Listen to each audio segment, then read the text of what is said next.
Brenda Mason, who's the founder of the Kansas Paranormal Research Society. This is an organization that goes out and investigates, paranormal activity, whatever like that. And the one who really has to do all the work is Devan Tucking. I had him in the studio, and I asked them the question and the story behind the albino lady. Okay, let's talk today about the albino lady. When I first came to town, this is all I heard about: Rochester Cemetery, the albino lady. Where did it all begin? Here's the interesting part of all this. There's a couple different theories on when the legend of the albino woman began. One legend has it that she died in 1965. Many people have stated that.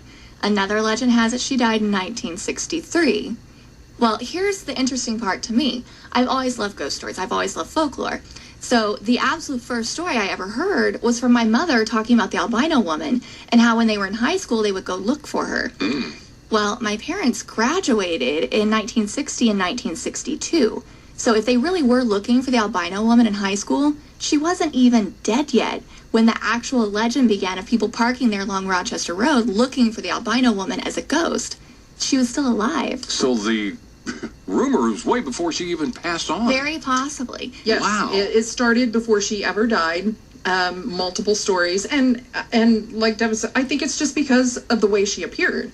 She looked like she was already dead because she was pale and white. And, you didn't see people like that then. But we've talked to other people that this one gentleman, he used to, every Saturday, he would drive her to town to get her groceries.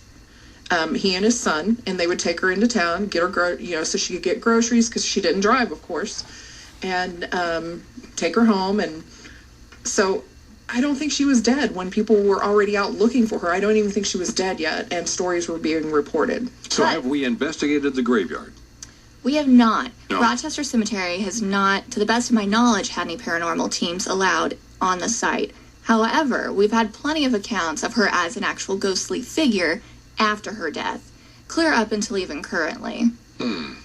So that's one of the best stories, and it continues. And it always continues. So there's a story behind, huh? The Rochester Cemetery and the albino lady. Now, tomorrow morning, we got a great story. There are two places downtown here in Topeka that are probably more haunted than other places. Really? Yes. Downtown? Yes, downtown. Well, I shouldn't say downtown. Okay, there's one downtown, and guess where the most, I guess you would say, almost proven haunting is?